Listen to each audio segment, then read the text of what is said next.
I'm Eric, I'm a game designer, and today we're going to review Jetstream. Highlight how something so small and unknown can provide such a satisfying puzzle experience that constantly surprises you.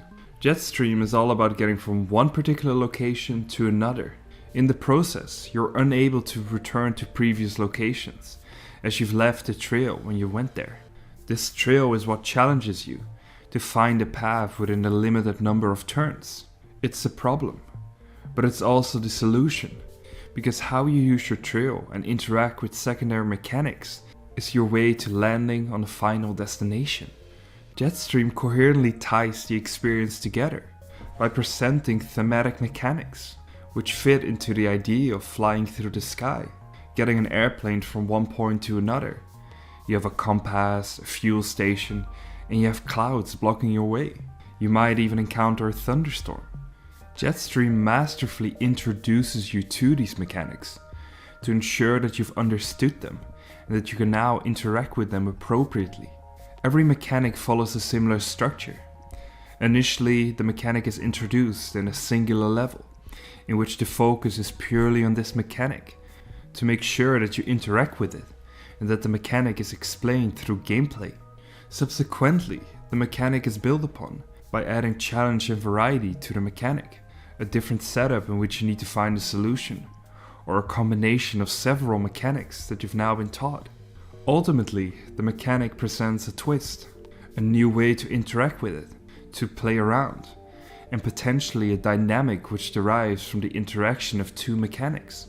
For instance, you might be teleported into a thunderstorm, so now you're unable to move. Through the collaboration of mechanics, constructed in specific ways within the levels, Jetstream is regularly subverting your expectations. The developers are continuously tricking you into thinking that you know the answer, and then when you proceed to execute it, it turns out it didn't work.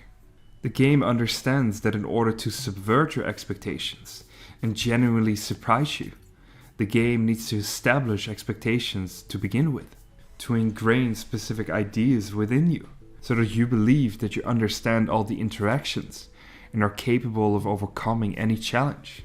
And then the moment the new level is presented, you think the solution is easy, until you realize that it got you close, but not close enough. It turns out the solution is more difficult. At some point through the level, you may even think it is impossible. This is where the interesting moments occur. You don't know what to do. You are presented with a problem you don't quite understand. But figuring out that problem is where the magic lies. Processing the information and thinking beyond the bubble that you've been playing in. Because when you know what to do, but you don't know how to do it, and you may even think it is impossible, you will feel even more empowered, smarter and accomplished the moment you inevitably solve the problem. Thank you so much for watching another episode of Game Designer Plays. If you enjoyed this video, please consider liking and subscribing. I would highly appreciate that. And then I hope to see you back in my next video. See you there. Bye bye.